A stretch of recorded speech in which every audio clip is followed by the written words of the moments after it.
UCB Life Issues with Paul Hammond. And as always, a very warm welcome to this week's Life Issues, which, well, we were wondering what we should call it this week, because the references that are to come, abundant references that are to come in the next few weeks for the Prince of Peace and the idea of peace on earth and goodwill to all, inevitably, with all the headlines that there are about conflict, make you wonder where peace is in this current world. With conflicts between nations, conflicts between individuals, situations like on social media where all that seems to happen is about division and separation and othering and cancelling if you don't agree with me. It becomes clear with not much thought at all that the message, "Blessed are the peacemakers," is as relevant today as it was when the Prince of Peace first said it. Well, over 25 years ago, on Friday the 22nd of May 1998, 81% of the electorate of Northern Ireland turned out to vote. They were voting in a referendum that endeavoured to end violence and conflict of nearly 3 decades. In that referendum, 71% of the people expressed support for the Good Friday Agreement, and so the path to peace that has brought 25 years of relative peace to a community torn apart by violence was stepped on.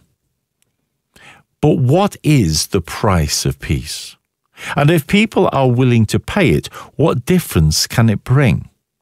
What does it take to make peace? How do we reconcile years of conflict? What sacrifices have to be made for reconciliation? And how does the gospel message of the Prince of Peace apply when communities and families and individuals are torn apart by conflict? The Christmas message of the Christmas message is peace on earth, goodwill to all. But in today's world, so full of conflict, that seems like an uphill struggle for peacemakers. So how do we become people of peace? My guests to talk about it this week are Carolyn Merry. She's the director of placeforhope.org, and for over 25 years around the world, she has worked in many situations to try and bring peace and to encourage and support people on the journey of peace. Place for Hope does that job with local faith communities and individuals, teaching people to be peacemakers who navigate conflict well. My other guest is David Smyth, head of Northern Ireland Evangelical Alliance. A former solicitor, he represents the EA on a whole range of government and civic and charity forums and so on and so forth, and grew up at the tail end of the Troubles and has seen an adulthood of a time of peace. In 2019, he wrote an article focusing around the Troubles and the impact that it had on his community, and said, "It is not impossible. God can enable us to love our enemies." But when there are still people, David, who espouse violence, who are willing to work for violence and even commit violent acts to encourage and nurture a sense of conflict, what is the price of peace? Well, thank you, Paul. And we, as you say, are 25 years on from the Good Friday Agreement in Northern Ireland. This is a world-famous political document, and you don't get too many of those. And it's famous not because of the text of it so much as the symbolism. And what we have is two communities that were, yes, ripping each other apart in many ways, with the state trying to maintain order, but being drawn into the battle and the fray.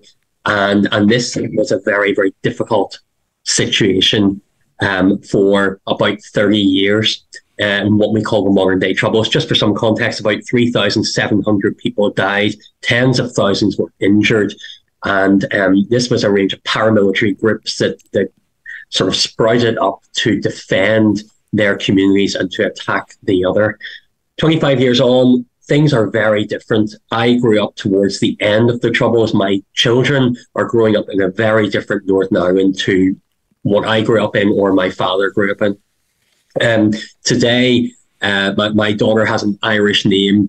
We have friends who are Catholics. We can go to any part of Northern Ireland. So much has changed. But if you scratch the surface and go to very particular areas like North Antrim or South Armagh, in those local areas, your faith still very much matters as well as a personal faith, as a cultural identifier. And in Northern Ireland, it can mean so much more than what church you go to. It's bound up often in our politics, in our culture, in our identity. And those aren't bad things in many ways. And that's not to say that everyone who cares deeply about their politics is in any way sectarian or discriminatory. What we have, thankfully, Paul, is a very small number of people, as you've said, who are determined to pursue violent ends today. Now, unfortunately, we did see that in just this year with an attack on a member of the police force who was very fortunate to escape with his life. But thankfully, bombings and shootings are reducing. We still see the control of paramilitary forces, and there are still those who are willing to use violent ends for political means. But what did it take for this peace that you do? And yes, there are still a minority, and we recognise that that's the case. But it is the case that Northern Ireland is a very different place now to how it was in the Troubles. My first visit to Northern Ireland was in 1983. And when I travelled across on the ferry, there was a rotation of RAF regiment troops going in. Security was like nothing I'd ever seen in my life before. And of course, it was a very dark and for some people, very dangerous time. So what was the price that had to be paid to get from that place to the place where you are now? Yeah, as you've said, the referendum, the Good Friday Agreement referendum, passed with about just over 70% support. One of the major parties at the time, the Democratic Unionist Party, who are one of the biggest parties in Northern Ireland today, did not support the agreement. So there wasn't unanimous political support. And there's still a lot of resentment around the agreement. People may agree, yes, that had to happen in many ways. The price of peace, as it were, are that those who were in prison at the time, who had killed people, who had murdered people for political gain, were released under the Good Friday Agreement in a phased release scheme. Anyone today who is convicted of an offence relating to the period of the Troubles can only serve a maximum of 2 years in prison. So many families might feel that the price of peace was justice for their loved ones, that they didn't actually get to see what justice played out like. Many people pay the ultimate sacrifice. We've just had Remembrance Day in the last few weeks. And many people were killed, as we said, during the Troubles, including state forces who were there to try to police and keep the peace. And they paid the ultimate sacrifice in that. Many people paid the price in terms of being a peacemaker in that context, often Christians and clergy. And you read a verse at the start, "Blessed are the peacemakers, for they shall be called the children of God." And that is true, but they'll also be called many other things, like traitors. And sometimes when you make friends with your enemy, you actually make enemies with your friends because you're seen to be betraying the other side. And so the price of peace comes at quite a high cost for many people who are willing to take that step to try to love and to reconcile with their enemies. Carolyn, let me bring you in on this, because you've seen this again and again around the world, and there is more than a little truth to the fact that if we are willing to reach out in the way that some Muslims are reaching out to Jews at the moment in the UK, and some Jews are reaching out to Muslims at the moment to try and recognise the impact of anti-Semitism and Islamophobia that's happening in our country because of the rhetoric around the conflict in Gaza. When people are willing to do that, they do often find themselves harangued by, as it were, their own side. How do we reconcile, the need to step forward, the need to accept the price of peace. I agree with many of the points that David's articulated so well in respect to the Northern Ireland context. I think they have resonance to so many of the places that I've worked, particularly post a ceasefire. And I would say that, we as Place for Hope, we talk about dealing with conflict on three levels: management, which is, preventing further escalation and harm to people with in any conflict context, whether it's here or overseas. But you can't. It's very hard to have dialogue and resolve underlying issues without, somebody laying down their weapons. And in so many places where I've been, is that you have to leave your weapons at the door to come inside when there's still threat. Now, there is a period after a ceasefire where people don't trust it. People expect it to be broken, and am I the person that's going to be paying the price of that brokenness? So it takes incredible courage, I would say, is one of the prices we pay. But it also, I think, one of the other prices in these contexts is humility. And it's something that I think about a lot, because something else that David said is so many of these underlying, really entrenched conflicts are related to our identity, not on just one level, but multiple levels of history, of culture, of faith. Who am I is under threat by another person or another group. And it's really hard to change that narrative, to walk into a space and say, I am willing to just suspend that for a moment and listen or engage with someone that I consider a threat to me and to my people. And so there's courage and humility. And you talked about before about people crossing faith divides. In fact, in this country, and I can only speak where I'm based in England at the moment, there have been so many groups of working in the interfaith space for many decades. And in fact, their work at the moment is incredibly important because they have built the relationships and trust that is foundational to overcoming some of the divides that we're seeing in our media here in the UK. So the other element I think is really important at this point is that we do have to be alert. We often talk about conflicts once they get to such outrageous levels that everybody thinks something should be done. Why aren't we doing something long before that? And I think that takes a commitment to that radical call of Jesus to nonviolence.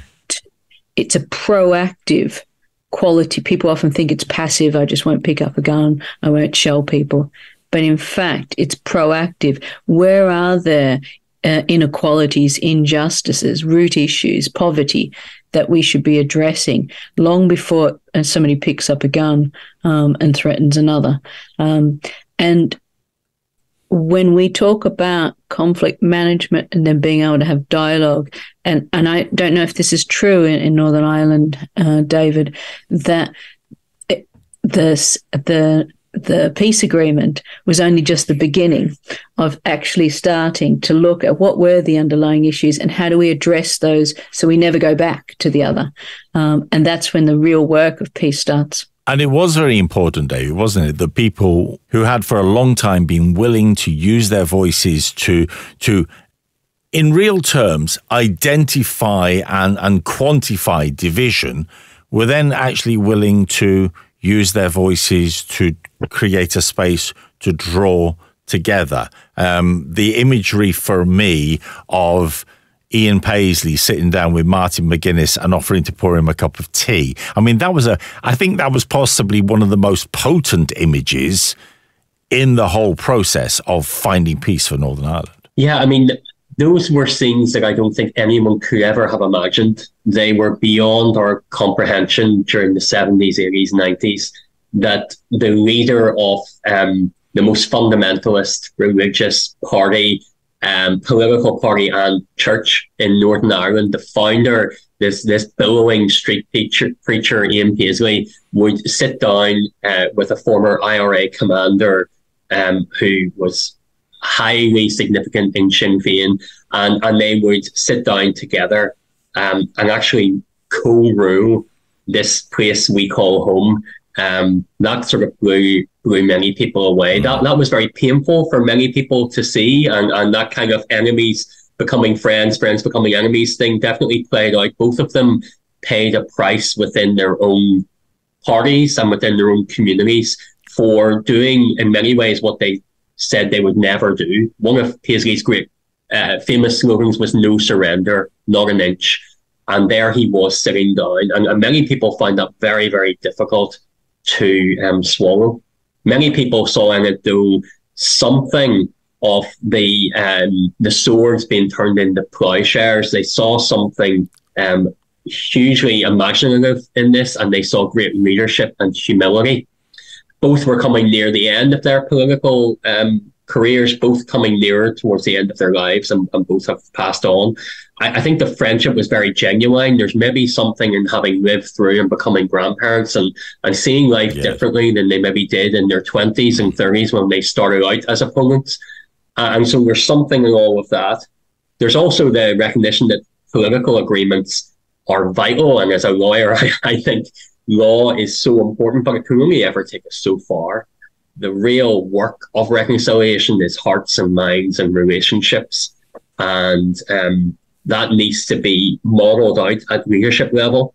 And I think globally, there's a real vacuum of leadership around people stepping out now in reconciliation and peacemaking at the moment, I would suggest. But it's also grassroots. It's the small relationships across divisions every day.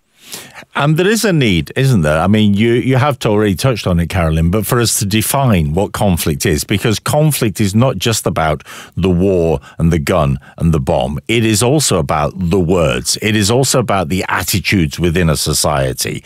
And you draw a distinction, because we do tend to quote that "blessed are the peacemakers," but you actually draw a distinction on this as well and say that rather than just being peacemakers, we need to learn to become people of peace. And I wonder if you would define that for us.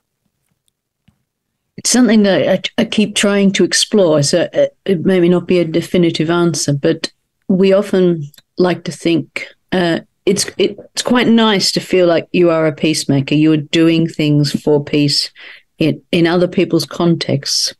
That's often how it's often defined. I think being people of peace is, do we have that presence within us, that non-anxious presence that in our own personal lives we can exude? So in any situation. And we all probably know people who, when they walk into a room, there is something about them. There is something, that sense of that presence about them that is so rooted for me in the love of God that they are not threatened on any level by what people's words or deeds are. And so where their presence is focused is how can they be a presence in any situation that is escalating. So we often react as people to what people say to us, what people do to us. There's an instant reaction in our brains of wanting to explain, I've been misunderstood, wanting to defend because I've been accused, wanting to, make sure that I'm not threatened again. We react out of fear and anger. And a person of peace is a person who can pause long enough internally, and because they are rooted in the love of God, can then choose to respond out of love instead of react out of fear or anger. And I don't think that's something that doesn't come easily to me, but is something that just takes practice and practice and practice. That's what I mean about being people of peace. Yeah, and it is a thing of choice to do that. And I suppose in many ways, David, that's the point. That's what we saw as the process of peace moved forward. Although there were still many places of division, there was a recent advert for a documentary around what had happened in Northern Ireland. And the comment was, you may still disagree with people, but you don't want to kill them about that disagreement anymore. It is that change of perspective that actually enables something that can last to be built. Yeah, I really resonate and appreciate what Carolyn's just shared. That being people of peace, as well as it being a verb, it is something that we do and practice. But it's something that we are. It's something that a presence of God that we carry with us, and I think it does flow through and out, and I think that's really important. Yes, there's for any of your listeners, the documentary series is still on BBC iPlayer. It's called Once Upon a Time in Northern Ireland, and if it comes with a warning, as in it's very difficult to watch. But if you want to understand the price of peace that we're talking about, you need just watch a few episodes of that, and it is very, very powerful stuff. I think what my mind often goes back to is the place of Christians in the church as a distinctive voice in this, and why would that be? Why is that? There are many people of goodwill, many people of other faiths who value peace and pursue it. What do maybe we as Christians bring into this? And I think it's maybe only in recent years that I've come to appreciate the story of the Bible is of God who pursues his enemies and calls them to be his family. Now, I don't want to reduce scripture to that one narrative because there's so much more in it. But at the heart of it is a God who pursues his enemies and not just calls them to be neighbors or friends. And Jesus talks a lot about how to treat our neighbors and our friends, but actually calls us to be his family. Yeah. And if we read a fairy tale where the king pursued his enemies and invited them to be part of his royal household, that would almost be too unbelievable. And yet that's what we are called to live in and to live out. And I think that's just a really powerful thing. And in the context of Northern Ireland or Bosnia or many of the other Israel, Gaza, it's very raw, very brutal, very bloody. And there's real costs to that we see. In the West today, at a different level, but still important, we live in an age of culture wars. And we need cultural peacemakers, and we need mediators, and we need those who carry that presence of peace, who can wait that beat that Carolyn has reminded us about, and who can step in and be willing to love our enemies as if they were our family. That is another kind of presence in this current cultural conversation. You used the phrase earlier on, Carolyn, that I'd like you just to unpack for us a wee bit and just to explore what David's just said within that context. Because you use this phrase of Jesus' call to radical non-violence. And immediately we think about non-violence as being about, not punching the other guy on the nose. But actually, there is a deeper thrust to this as well, that it is about the way in which we view the other and relate to those who have a different perspective. So just define that phrase that you use for us and unpick it a little bit, please. Thanks, Paul. And I think this relates quite a lot to what David was just saying then, is when you pick up the line in the Beatitudes, blessed are the peacemakers, for they're the children of God. For me, when you read the rest of that Sermon on the Mount, it's unpicking just day to day of people being at odds with each other, and so many examples of Jesus in that, saying, you've heard it said, or this is the way we usually do things, but I'm calling you to something quite radical. You've heard it said, in terms of loving your friends and so forth. But I'm telling you, actually, it's the opposite. It's loving your enemies. Don't go to worship if you're still at odds with somebody. Go and make peace first. So there's so many examples. And for me, in terms of radical nonviolence, it is so out of step with our culture today. And I think what David just referred to as culture wars is such an important aspect.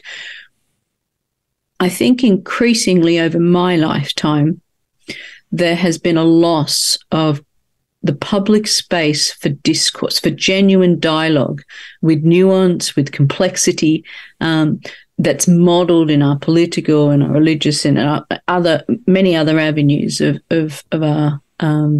our societies. And I think unless we can open and create those spaces, and this for me is part of nonviolence, as I said before, maybe if you can capture an image, this is probably the way I think about it. If you capture an image of a tree, and we often use trees in examples when we try to analyze conflicts. What are the root of conflict? The roots of the tree. What is the actual issues? Is the trunk of the tree. But the fruit and the leaves of a tree is often violence in terms of whether it's division, whether it's war, whether it's angry statements, whether it's fear or anger or mistrust.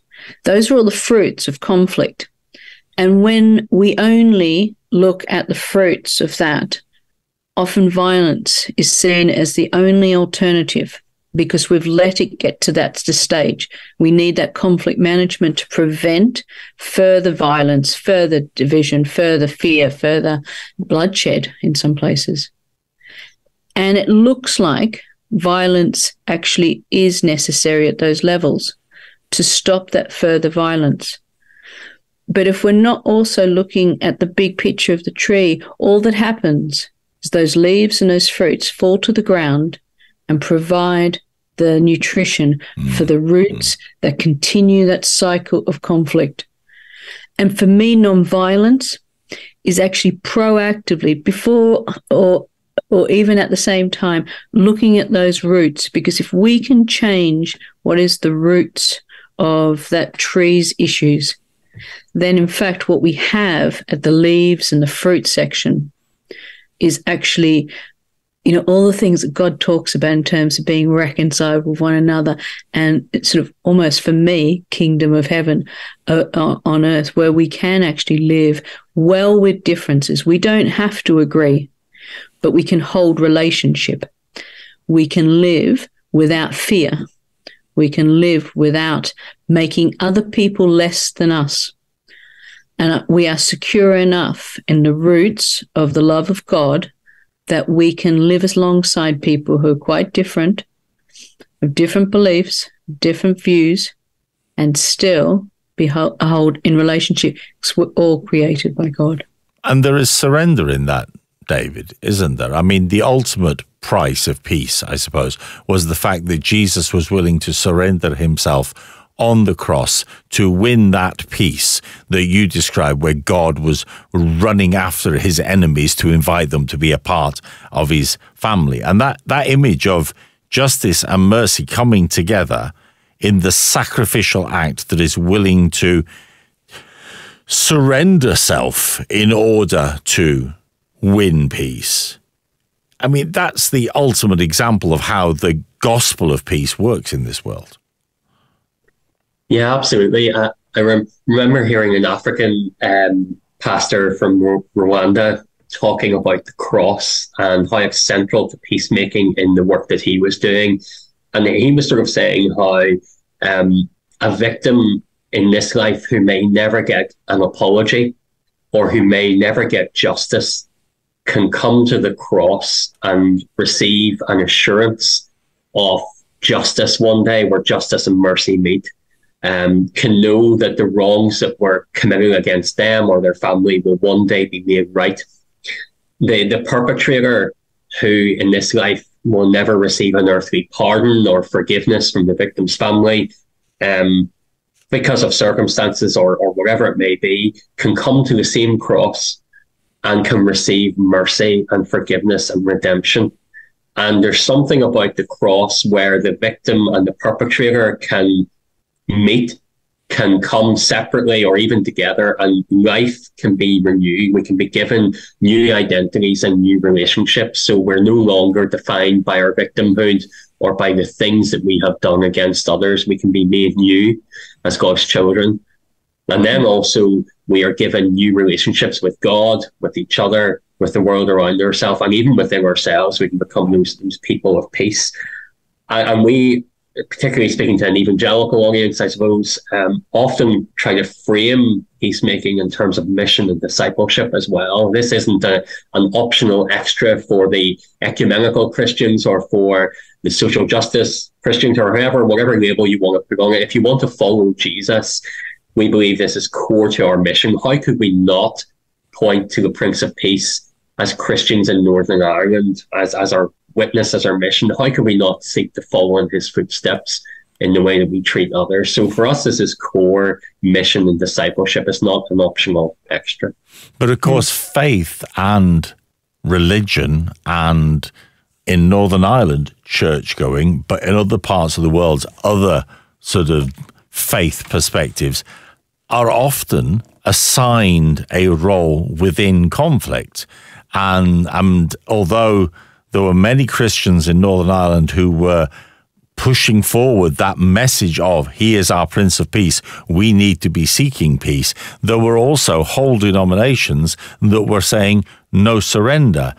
There comes a point, doesn't there, where we need to go, we will be proactive peacemakers. We will step beyond our current rhetoric. We will step beyond our ideological perspective.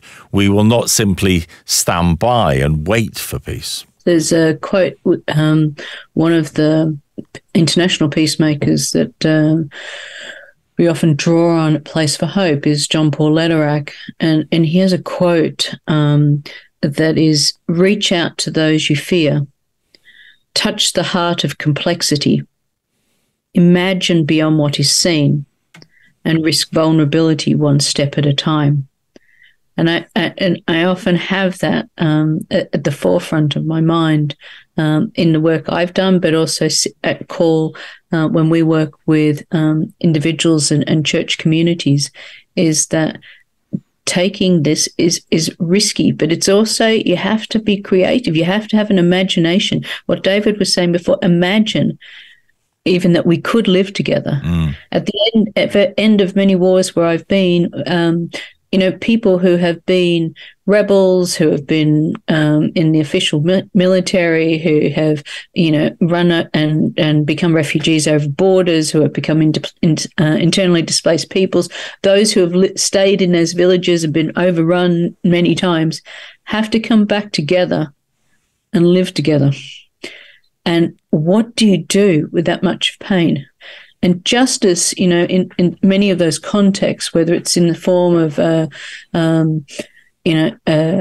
justice and reconciliation type of forum of some description, has to happen. There has to be acknowledgement of people's stories, of their pain, the impact of the violence that's happened to them.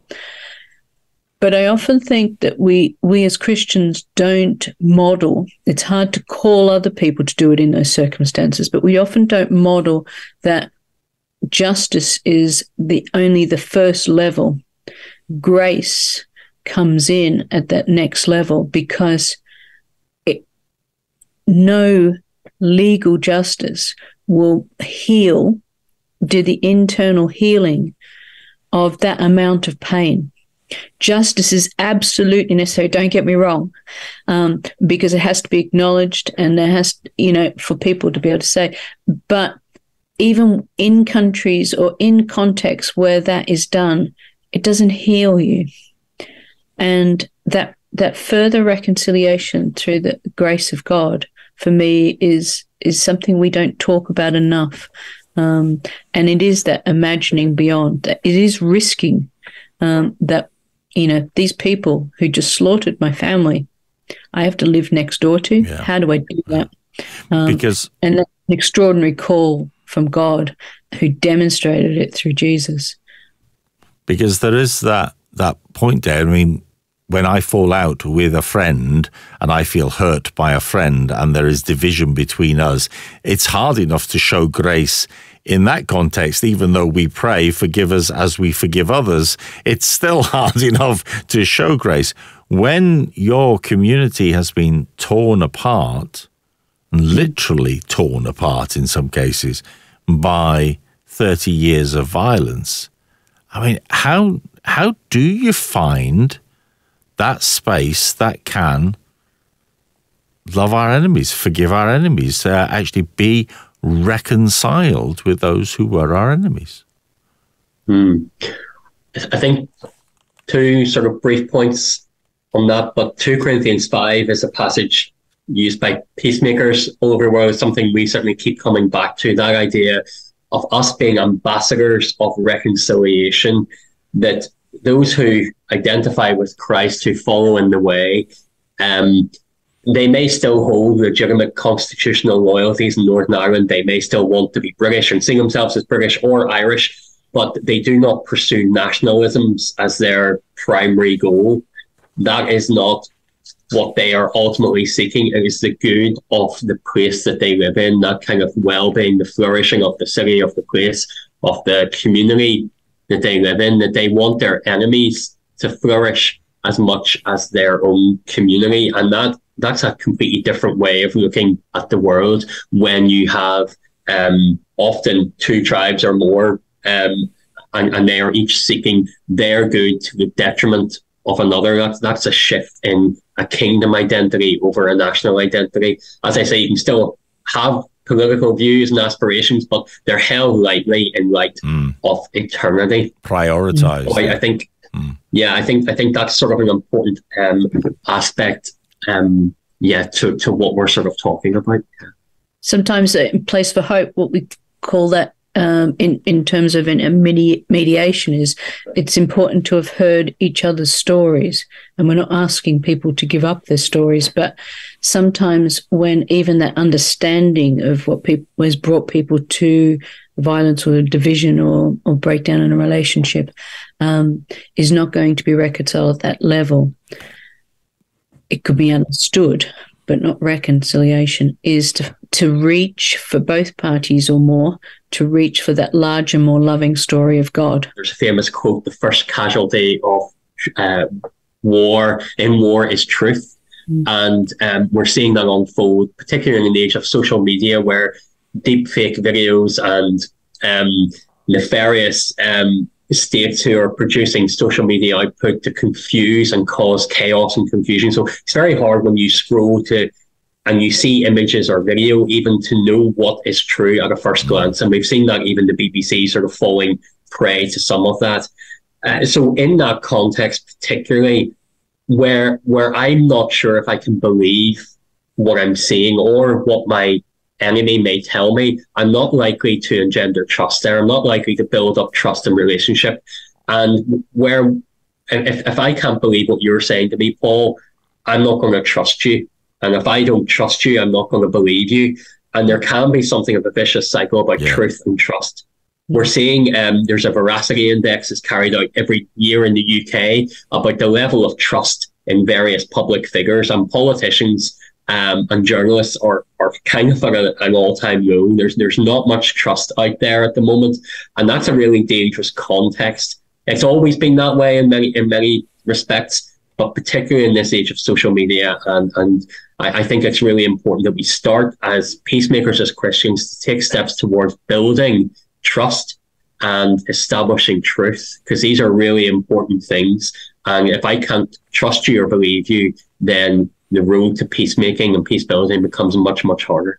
Yeah. The truth is, of course, that the vast majority of us have little capacity to influence the national, let alone global stage. There aren't many of us that have the opportunity to speak to the people and the situations and the public figures that you do, David, or to be a part of some of those awesome situations that you've had to face, Carolyn. So if I'm going to be a person of peace, if I'm going to be a proactive peacemaker, not just a bystander, if I'm going to be someone who is making a difference, what difference can I make? I can't solve Israel and Gaza. I can't bring peace to Yemen. What can I do to acknowledge and accept the cost of being a peacemaker where I am? Carolyn. Okay, there's a couple of things spring to my mind is because we do a lot of training with people in faith communities and in fact, I spent most of the last 3 weekends in various parts of the UK doing that, is that it starts, famously, as Mother Teresa said, famously, it starts at home. It starts in the way that we are with our families, in our communities, in our workplaces, because it never ceases to amaze me how ill-equipped people are, including myself when I first started this and continue to be. I'm still on the learning curve of how do we deal with just the things that come up in our everyday lives. Now, that eventually also has a play out in our faith communities, and it's why Place for Hope, Place for Hope has a real heart for faith communities, because with internal conflicts within our churches, within our faith communities, all of our energies are going to that. Now, in terms of our ministry and mission in the world, once we feel equipped and confident to be able to deal well with differences internally, we can also help and support and model in our communities. So as many churches do everywhere, is work on social justice issues, but also to be able to bring that ability to live well with differences, because they are everywhere. And I think David's point before about social media, we talk about escalation of conflict in Place for Hope, but almost social media is almost this place of very high level conflict, where if you say one thing, you are then branded as on this side of anything, and there is a risk of that then to everything in your life then being cancelled because of one statement. So that level of identity conflict on social media is so high. Are we playing into that as individuals, as faith communities? Are we contributing to de-escalating conflict? But also, are we creating spaces for our communities, whether it's on divisive issues within our churches or divisive issues within our communities? Sometimes people think peace is just a surface calm, whereas we need to walk into conflict. That's the non-violence part of this, and create spaces where people can relatively safely discuss differences. Yeah. Don't think there's enough spaces like that, certainly not in the public domain. People are afraid if you open this can of worms, what will it bring, as opposed to being able to work through it so that actually we can address those issues. Those spaces are incredibly important for us to help create as people of faith. And you can find out more about Place for Hope by going to placeforhope.org. What's your take on this, David? How do I make a difference where I am? Yeah, I think for me, I often go back to John 17, as Karen's been sort of saying about unity in the body being a witness to the love of God. There's something in that. I'm sure, unfortunately, many, us on this call and many of our listeners don't need to look too far within our own Christian churches and communities to see conflict of some kind and division. Imagine the witness it would be, not that there's an absence of conflict, because I think in many ways conflict can be a very healthy thing. Difference of opinion, challenge of truth to power, all of that is important. But imagine if we were known for the way that we dealt with conflict, not that it was suppressed and we just are polite, nice people and avoid it, but that when it comes up, we deal with it really healthily, really well. We honor each other, we respect. So I think there's something in our very personal relationships within family, within friends, within church, in how we do conflict. And as I say, that's definitely not the absence of conflict. That's not living perfectly. I have a very noisy house with 3 young kids. We definitely have conflict at times, but we're trying to teach our kids, we're trying to model out imperfectly how to live well with those that we disagree with. And when it comes to society, how do we live well with those with whom we have profound disagreements and differences? So I think there's something in our interpersonal relationships. And then I probably go back to those truth and trust. How do we engender truth and speak truth, not to the cost of love and mercy, not in a hard-hearted way, but in a way that respects another's truth, and a way that builds up trust in others. And maybe that's where the risk of peace building, at any point, there's always a risk, because we take a risk of relationship, a risk of trust. That had to happen with Paisley and McGuinness. One could have certainly taken a step and got his fingers burnt badly, and could have lost a lot of credibility in their own party. All of those things, there was a lot of risk involved.